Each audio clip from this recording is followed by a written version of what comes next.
Israel had lain under every green tree playing the harlot, and their sister Judah's side. You know, that's why the Most High had put us into that captivity. And it's a never-ending story, like they say. You know what I'm saying? Israel, you know, hey, they repent, come back to the Lord, go off. Lord chastises them. You know what I'm saying? They cry to the Lord.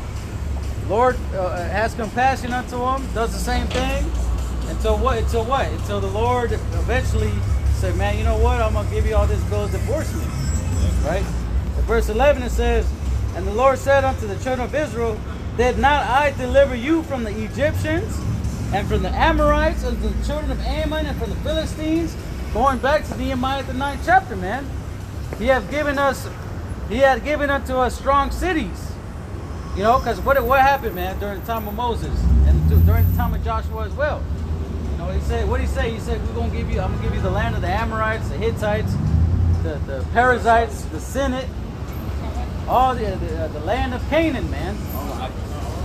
Yeah, all the ites. All the ites. Hey, boy, hey, like the elder, you know, the elder brought this one out. Like it says, and the Lord said unto thee, children of Israel, did I not deliver you from the Egyptians and from the Amorites and children of Ammon and from the Philistines, the Sidonians and the Amalekites and the Moabites did oppress you, and ye cried to me, and I delivered you out of their hand. Man, there's so many examples of the Lord delivering us, man. And what is Israel, man? That stiff-necked, hard-headed, rebellious. After you just seen the miracles. Right. Yeah. You seen a big-ass fish aquarium live and direct. Bro. Yeah. Then you walked on dry ground. Not only did he split it, Right. you know, you live in mud, you know what I'm saying? He dried it up for you. Women pregnant, You know what I'm newborns that carrying, then nobody died. saying? Man, right. You know they were pregnant back then. Yeah. Israel like to fuck. Yeah, you're right. Yeah, you're right. If it was wet, they would have been complaining like, oh, damn. Slipping and falling. Nigga, I just got you from these Egyptians though. So I slip and fall all day. First getting that whip across my back. Hey, before that, that tempest of fire, you know, and stopped the Egyptians. Man, there were so many pillar of fire by night and the cloud by day. Like you said, they seen all that, and then imagine the Lord up there, these niggas complaining. Right. Nigga, did not just see what I just did? Right. You know what I'm saying? Lord like shit. Bro. All right. Look at these niggas. Heard them crying? All right, Moses, Aaron, look, here's what I'm gonna do, man. Bring them banner and quail. In the morning, verse 7, in the morning you will see the glory of the Lord, because he has heard your complaints, which are against him, not against us. What have we done that you should complain about us? We just following what the Lord say do. You mad at us and shit. I didn't bring you out of the land of Egypt. The Lord used us to do that. You know, you mad at us and shit. Right. Verse 8, then Moses added, the Lord will give you meat in the evening and bread to satisfy you in the morning. For he has heard all your complaints against him. What have we done? Yes, complaints are against the Lord, not against us. Yeah. See, Man. The Lord, not only did the Lord feed, he fed you in the morning, then fed you in the evening. Yeah. You know what I'm saying? Like, bro, and that still wasn't enough for Jake, man. You see, you going over? Then Moses said to Aaron, announce this to the entire community of Israel. Present yourselves before the Lord, for he has heard your complaining. And as Aaron spoke to the whole community of Israel, they looked out toward the wilderness. There they could see the awesome glory of the Lord in the cloud. Man, I was shy coming. Yeah, you know what I'm saying? Man, boy. Then the Lord said to Moses, I have heard the Israelites' complaints. Now tell them in the evening you will have meat to eat, and in the morning you will have all the bread you want. Then remember them niggas was talking about bread? We get all the bread we want. The Lord just gave you here, nigga. This is all the bread you want. Right. And then not only that, it can say, it's whatever you want it to taste like. Right. Damn. What about meat? Hey, come on, man. Okay, well, all right. Here goes some meat to go with it. Here goes some meat. Then, So Jake do that today. They constantly complain. All right? Jake is never satisfied. That's like a nigga woman for you. Yeah. Never satisfied. I can get you a car. I can get you a house. I can do all this. They ain't bro. Yeah. You got the bitch a car. The bitch ain't never had a car You know what I'm saying? She wanted a 2024 Lexus, but, Right, but certain you got type of car. you got a Right. 2012, and that motherfucker They ain't car on it. like goddamn. Man, that's why Yahushua made that point between him and John. He said, man, John came out you eating and drinking, and you say he had a devil. I come at you, no, I'm sorry. No, he said, I came in with eating and drinking, and you said, call me a wine bibber. And then John came in the scene, and you said that he had a devil. You know what I'm saying? So they were never satisfied with whoever the Lord sent, man. Right. Then you will know that I am the Lord your power. Verse 13. That evening, vast numbers of quail flew in and covered the camp. And the next morning, in the area around the camp was wet with dew. When the dew evaporated, a flaky substance as fine as frost blanketed the ground. The Israelites were puzzled when they saw it. What is it? They asked each other. They had no idea what it was. And Moses told them, it is the food the Lord has given you to eat. Verse 16, these are the Lord's instructions. Each household should gather as much as needs. Pick up 2 quarts for each person in the tent. Yes, you Like need. the elder said, as much as you need, man, not as much as you want. Right, yeah. You see? Man, I remember, I was telling the brother Ivan Watt, was talking about this yesterday, and I was like, when I read that, it made me think, because I go to the grocery store with my family, and we get chips and shit you want, and all this other shit. And then after we get done getting all the shit we want, I tell, all right, so what we need? Do we need Right, this shit? gone. Well, we put all this shit back that we don't, well, you know what I'm saying? Let's get what we need. You know what I'm saying? You go through the process, Damn. I want this, and then all right, what we need. You know what I'm saying? We all guilty of that. Yeah, exactly. You know what I'm saying? So it's all about what we need and not what we want, man. That's what the Lord was trying to bring forth that message to our people, man. Look, man, I'm giving this is what you need, man. Jake just wanted some shit. Right. I want it. Nigga, you don't need it.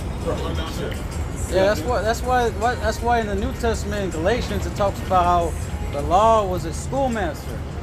You know, because we were still young as a nation, but these laws, these statutes, these commandments were put on us during those times to teach us and to bring us up to a better covenant. You know what I'm saying? So yeah, you know what I'm saying? Like the brother's going into, man, like the Lord was teaching us, showing us, hey, you know, hey, you can't just have everything you want. Yeah. You know, there's a difference between you wanting things and you needing things. You know what I'm saying?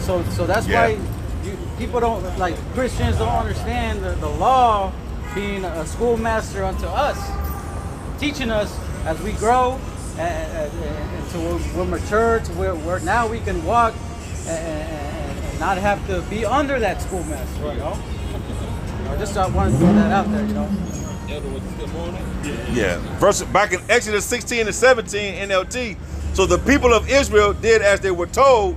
Some gather a lot, some only a little. Yep. Verse 18, but when they measured it out, everyone had just enough. Those who gathered a lot had nothing left over, and those who gathered only a little had enough. Each family had just what it needed. Man, you see, the Lord, each particular family just two more has persons, just that's like I walk in these times. This particular brother got exactly what he needs. This brother got what he needs. And they may be different. This brother may be more than mine. That's what he needs. Right. Mine may be more than another brother, but that's what I need. Measure. Mine may be less. That's what I need. You see? Wow, that's- The Lord knows what we need, man. You see?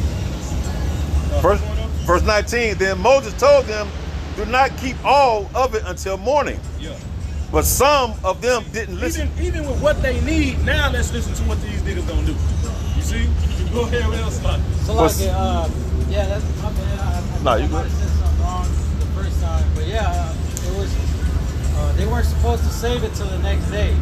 I think I had said the 6th day to the 7th day, but yeah, that, you know, just correcting myself. The water, they're not supposed. They weren't supposed to save it till the next day. Mm-hmm. And on the 6th day, I believe they were supposed to save. Okay, cool. Yeah. It said, but back in Exodus 16 and 20, but some of them didn't listen and kept some until morning.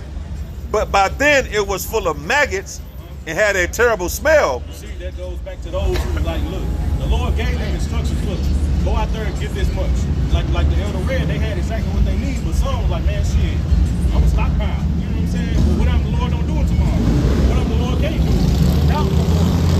That's why the Lord had that shit cried out and get maggots, man. Yep. The Lord was showing them, look, nigga, I'm here. Look, Don't worry. nigga, Hey, also, what then, James? Don't worry about tomorrow. You gotta worry about what's going on right now. Exactly. Damn. Everybody had enough, man. That's what the Lord was trying to teach me. Like, look, bro, the Lord was showing, like, bro, this shit. That's why that shit mag it up and rot it like it did, bro. Right. Here it is, the chariot right there. Like, bro, why you trying to stockpile? The Lord is right here, bro. Right. You know?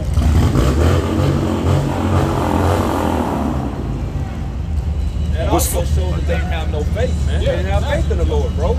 You know? If he said he's going to, you know, hey, get enough for today, why are you trying to stockpile for tomorrow? Yeah, right. No faith, bro. And that's been a problem for Jake, you know, throughout the scriptures, man.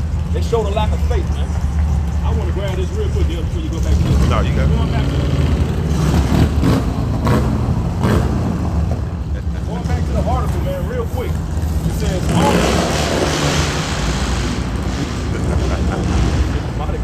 Satan.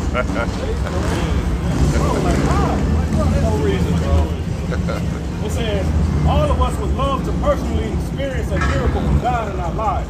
The problem is that none of us want to be in a position to ever need one. God chose to put the children of Israel in a position to need and see miracles on a daily basis.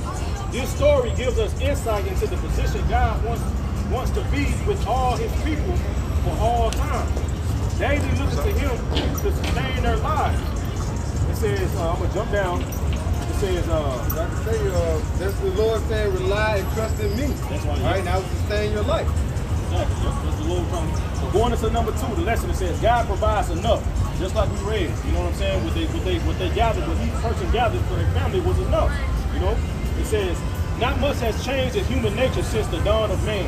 We are all prone to not know the answer to the question, how much is enough?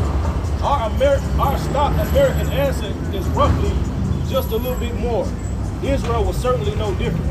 The more industrious and resourceful among them apparently saw God's daily provision as a way to secure their future, a way to stock up. You see? So they didn't have, like the brother said, they didn't have no faith. Right. Seeing the Lord, that the Lord provide for them, man. Right. You see? And likewise, hey man, we gotta, that's what the Lord was trying to, that message going back, like, look bro, I'm gonna provide for you, man. You see? That's the whole message of that story that we read, man.